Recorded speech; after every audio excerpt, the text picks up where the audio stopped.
이 시간 이 말씀으로 꿈꾸는 자를 향한 형들의 극한 증오라는 제목으로 함께 말씀을 나누겠습니다. 어제 살펴본 것처럼 이제 요셉은 형들의 극심한 증오와 미움을 받게 되고 이미 아버지의 편애를 받고 있음에도 자신이 꾸었던 꿈을 형들에게 있는 그대로 얘기함으로써 불에 기름을 붓는 격으로 더 큰 미움을 얻게 되었습니다. 그리고 이제 장면이 완전히 바뀌어서 이제 오늘 본문에서는 요셉이 형들을 찾아가는 장면이 나옵니다.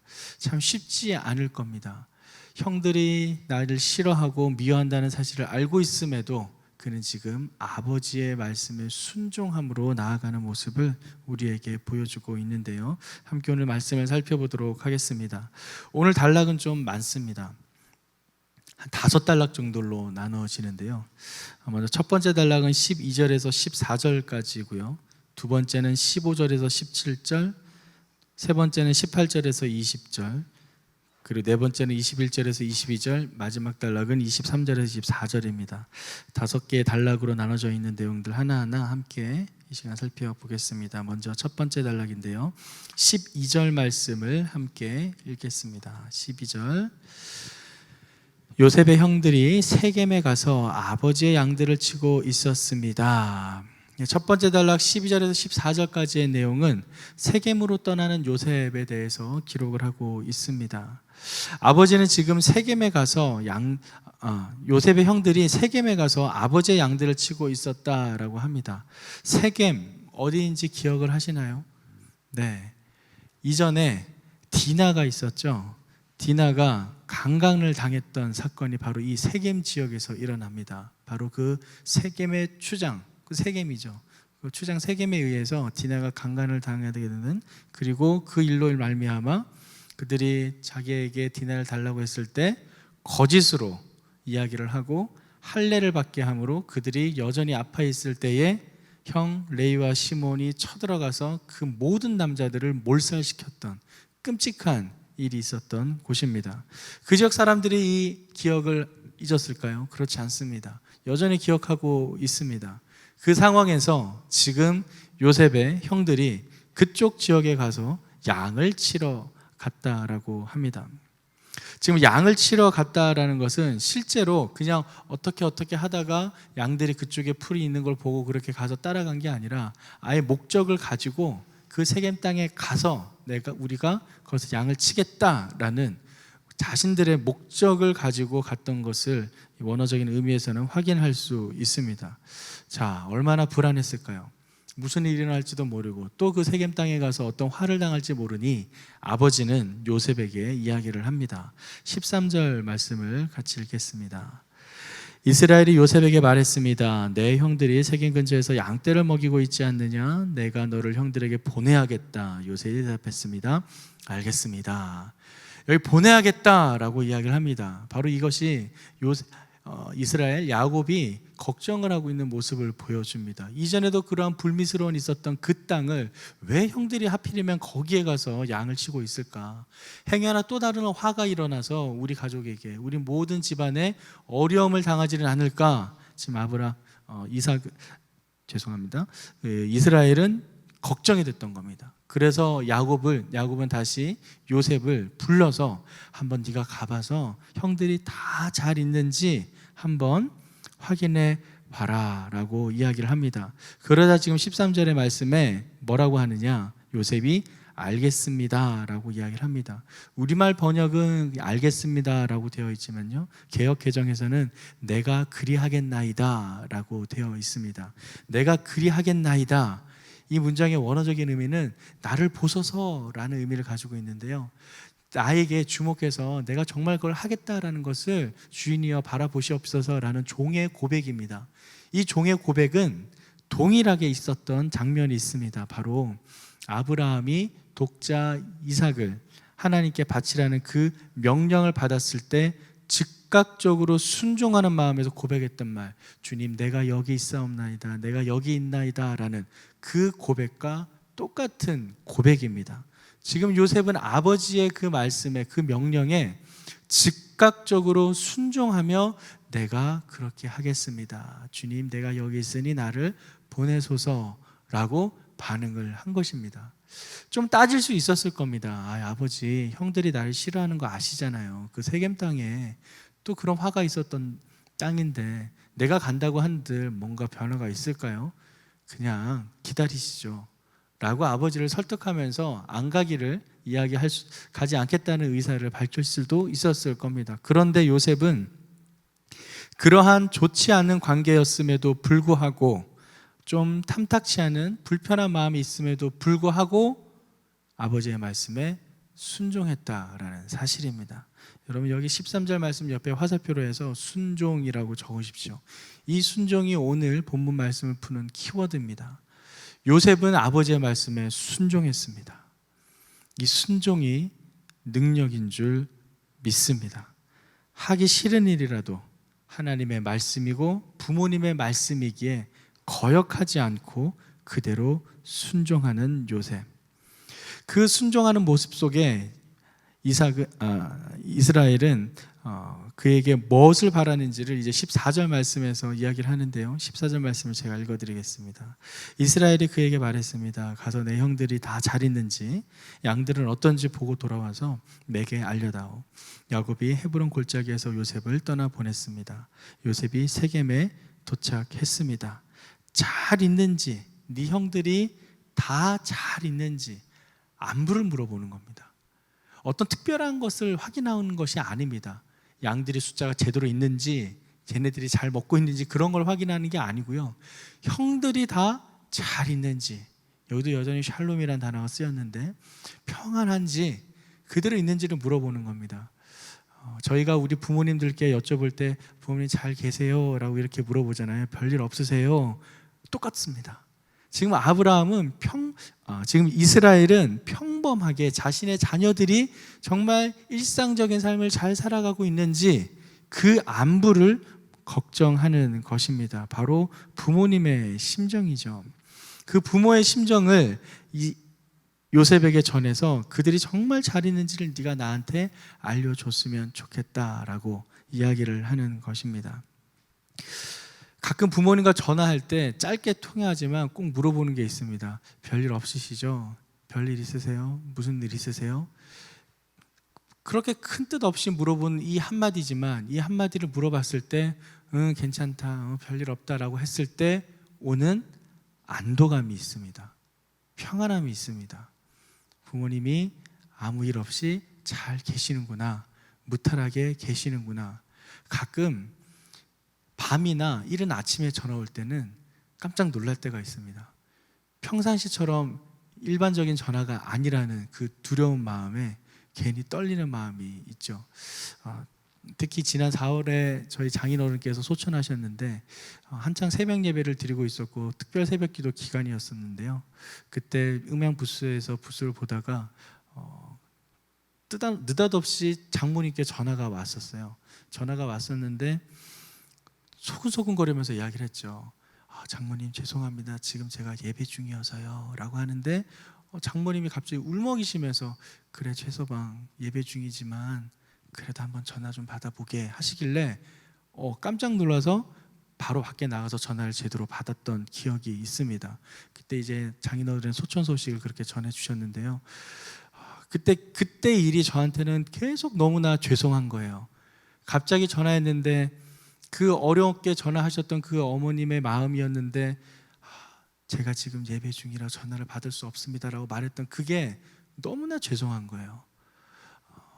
부모님들이나 또 저나 모두가 똑같이 느끼는 것은 평상시가 아닌 그 어떤 특별한 상황에서의 그런 상황 속에서는 정말 어떤 말을 해야 될지 모를 때가 우리는 있다라는 것입니다. 그만큼 평안을 묻고 그것이 평안하다라는 것을 들었을 때는 정말 하나님께서 주시는 진정한 평안이 우리 가운데 거하는 줄을 믿습니다. 그래서 평상시에 아버지나 부모님께 전화를 걸어서 별일 없으시죠? 라고 물었을 때 별일 없다 라고 이야기하는 게 그 이후로는 너무나 저에게 큰 평안을 가져다 주었습니다. 오늘 지금 14절에서 지금 이스라엘이 요셉에게 묻는 것은 딴 것이 아니라 바로 그것입니다. 정말 평안한지, 그들이 잘 있는지, 가서 내 형들이 다 잘했는지, 양들은 어떤지 보고 와서 나한테 알려달라. 그리고 한 가지 더 걱정하는 모습을 보여줍니다. 우리말 성경에는 지금 헤브론 골짜기에서 또 세겜에 도착했다 이렇게 표현되어 있지만, 지금 야곱은 헤브론 골짜기가 출발 장소이고 세겜이 도착지이라는 것을 정확하게 알려주면서 요셉이 다른 길로 헤매지 않고 딱 가야 될 길을 제대로 가기를 걱정하는 마음으로 이야기를 하고 있는 것입니다. 요셉아, 네가 가야 될 길은 저기다, 세겜이다. 다른 길로 빠지지 말고 잘 찾아가거라. 형들만 걱정하는 것이 아니라 요셉도 걱정하고 있는 모습을 14절에서 확인할 수 있습니다. 이렇게 첫 번째 단락이 마무리가 되고요. 그렇게 아버지의 걱정스러운 마음으로 배웅하는 그 모습에도 불구하고 요셉은 길을 헤맵니다. 15절, 16절 말씀을 이제 두 번째 단락을 한번 살펴보겠는데요. 15절, 17절 길을 잃고 형을 찾는 요셉에 대한 이야기가 나오는데 15절에서 16절 말씀을 함께 읽겠습니다. 요셉이 들판에서 이리저리 헤매는 것을 보고 어떤 사람이 물었습니다. 내가 누구를 찾고 있느냐? 요셉이 말했습니다. 제 형들을 찾고 있습니다. 그들이 어디에서 양을 치고 있는지 제게 알려주시겠습니까? 어떻게 보면 지금 15절, 16절 이 두 번째 단락은 황당한 상황입니다. 분명 아버지가 형들이 세겜에 있으니까 어디로 가야 될지를 정확하게 알려주었고 또 그 길을 제대로 찾아갔다면 지금 이 두 번째 단락의 일은 일어나지 않아야 될 일입니다. 지금 누가 물어보고 있습니까? 만약에 지금 요셉이 길을 제대로 찾아가고 있고 형들이 있는 곳을 정확하게 알고 갔다면은 지금 요셉이 사람들을 찾아가서 이러이러한 사람들이 지금 어디 있죠? 라고 물어봤을 겁니다. 그런데 지금 15절 말씀에 누가 누구에게 물어보죠? 어떤 사람이 지금 요셉에게 물어봅니다. 왜 물어봤을까요? 그 상황이 어색했던 겁니다. 옷은 잘 차려입었어요. 채색 옷을 입고 아주 귀한 옷을 입고 딱 봐도 부잣집 아들이구나, 딱 봐도 잘 사는 집 아들이구나 라는 사람이 뭔가 열심히 찾고 있는 모습을 보고 있는 거예요. 제대로 뭔가를 찾지 못하고 있다라는 사실을 다른 사람들이 주위에서 보고 발견한 겁니다. 뭔가 이상하고 어색한 상황이 지금 연출되고 있는 거예요. 그러니까 주변의 사람들이 오히려 요셉을 찾아와서 물어보는 거예요. 내가 누구를 찾고 있느냐? 누구를 찾고 있습니까? 라고. 딱 봐도 어려 보이고 근데 옷은 예쁘게 입고 있는데 뭔가 찾으려고 헤매고 있는 어리둥절하는 그런 모습. 요셉이 지금 그렇게 길을 잃고 제대로 헤매고 잘 찾지 못하고 있는 모습을 보자 사람들이 와서 물어봅니다. 그때 요셉이 또 말하죠. 요셉의 말도 재밌습니다. 제 형들을 찾고 있습니다. 그들이 어디서 양을 치는지 제게 알려주시겠습니까? 처음 본 사람이에요. 처음 본 사람이면 저는 어느 집안 누구 사람의 누구의 이름, 누구의 아들, 누구인데요. 제가 누구를 찾고 있습니다. 이런 식으로 말하는 게 상식입니다. 그런데 지금 뭐라고 해요? 제 형들을 찾고 있어요. 제 형들이 어디 있는지 알려주실 수 있어요? 마치 이전부터 알고 있었던 사람을 만나서 내가 이 사람이 나의 가족과 나의 형들을 다 알고 있으리라는 기본 전제가 있는 상태에서 물어보는 질문입니다. 세겜에서 헤브론까지, 지금 헤브론에서 세겜까지 오는 거리는 거의 100km에 가까운 멀리 떨어져 있는 거리입니다. 그러면 지금 이 아브라함에 대한 이야기가 그 지역에 있는 사람들까지 전해지기라는 쉽지는 않습니다. 지금 이 요셉의 상황만 놓고 보았을 때는 사실 지금 요셉은 갑자기 만난 낯선 사람들에게 자신의 형들이 어디 있는지 물어보나요라는 것은 정말 어린 모습이라고 할 수 있습니다. 아무것도 모르고 자기의 목적만을 바라고 정말 이걸 내가 찾긴 찾아야 되는데 사람들이 오니까 저 좀 도와주세요. 제가 정말 지금 난처한 상황에 있는데 우리 형들 어디 있는지 아세요? 제가 형들을 찾고 있어요 라고 이렇게 이야기를 하는 것이죠. 그런데 놀라운 일이 일어납니다. 17절 말씀을 볼까요? 17절 말씀에 그 사람이 말했습니다. 그들은 여기를 떠났다. 내가 들으니 그들이 도단으로 가자고 하더구나. 요셉이 자기 형들을 쫓아가 도단에서 형들을 찾았습니다. 놀라운 반전이 일어납니다. 그 사람이 그 형들을 봤던 거예요. 그런데 그 형들을 봤던 것뿐만 아니라 그들이 하는 대화까지 들었어요. 대화까지 들어서 내가 한번 들어보니 그들이 도단으로 가자라는 얘기를 했던 것 같아 라고까지 이야기를 합니다. 기가 막히지 않습니까? 100km 떨어진 곳에 가서 처음 만난 사람들의 무리가 그를 찾아와서 오히려 요셉에게 물어보고 무슨 일인지 도와주려고 하자 그는 단순히 형을 찾고 있다라는 자신의 갈급한 마음만을 얘기를 했을 때 바로 그 사람이 그래 네 형들 내가 어디서 봤는데 도단으로 간다고 한 것 같더라, 거기 한번 가봐 라고 이야기를 해줍니다. 좀 어디서 많이 본 상황과 비슷하지 않으세요? 바로 아브라함의 종이 이삭의 아내를 찾으러 갔을 때의 그 상황, 우물가에서 그 상황, 또 이삭의 아들이 그 야곱이 자신의 아내를 찾으러 우물가에 갔을 때의 그 상황, 그때마다 하나님은 순적하게 만나게 함으로써 하나님께서 그들을 친히 인도하고 있다는 사실을 보여주었습니다. 지금도 마찬가지입니다. 지금 요셉의 마음에는 어떻게든 아버지의 그 명령을 순종해서 그것을 이루어야 되겠다라는 그 마음 하나밖에 없습니다. 그 간절한 마음밖에 없어요. 형들이 나를 괴롭혔든 말든 나를 미워하든 말든 그거와 관계없이 나는 지금 아버지에게 명령을 받았고 형들을 찾아서 그 형들의 안부를 정확하게 파악해서 아버지에게 가야 된다라는 그 목적 하나를 가지고 지금 세겜으로 갔던 겁니다. 그리고 그 옆에 있는 사람들이 어떤 상황인지도 상관없이 그는 그의 문제를 사람들에게 이야기를 했고 그때 그 사람들은 그대로 그에게 반응을 해 주었습니다. 사랑하는 성도 여러분, 지금 이 요셉의 순종의 모습이 이후에 그의 모든 삶을 이끌어가는데 핵심이 됨을 기억하시기 바랍니다. 이후에 감옥에 갇힌 것, 그리고 보디발의 아내에게 그러한 유혹을 당했을 때도 불구하고 흔들리지 않았던 것, 감옥에 갇히고 이후의 모든 상황 속에서 그는 끝까지 지금의 모습을 견지합니다. 순종의 모습, 바로 그 순종의 모습을 통해 하나님은 요셉에게 역사하셨습니다. 세 번째 단락을 한번 살펴보겠습니다. 세 번째 단락 18절에서 20절까지의 말씀인데요, 함께 읽겠습니다. 형들은 요셉이 멀리서 오는 것을 보고 자기들에게 가까이 다가오기 전에 그를 죽이려고 음모를 꾸몄습니다. 그들이 서로 의논했습니다. 저기 꿈쟁이가 온다. 자, 우리가 그를 죽여 이 구덩이들 가운데 하나에 쳐넣고 맹수가 그를 삼켜버렸다고 하자. 그의 꿈이 어떻게 되나 한번 보자. 이제 형들이 멀리서 보니 딱 봐도 동생이라는 것을 알게 됩니다. 왜냐하면 그 옷차림부터가 다르니까요. 평상 다른 사람들이 하는 일반적인 옷차림이 아니라 아버지가 지어준 귀한 채색 옷을 입고 귀한 옷을 입었다는 게 딱 보이니까 아유 저거 딱 요셉이네 싶은 생각이 드는 거죠. 그런데 놀라운 것은 그 100km나 떨어진 곳을 찾아온 그 동생의 모습을 보고 반가워하기는커녕 죽일 생각을 한다는 겁니다. 아주 끔찍한 일이죠. 지금 형들은 그만큼 요셉을 미워하고 시기하고 질투했다라는 것이 이 장면에서 다시 한번 명확하게 확인을 할 수 있습니다. 그러면서 19절에서 그들은 요셉을 이렇게 이야기를 하죠. 꿈쟁이가 온다. 개역개정에서는 꿈꾸는 자가 오는도다 라고 이야기를 합니다.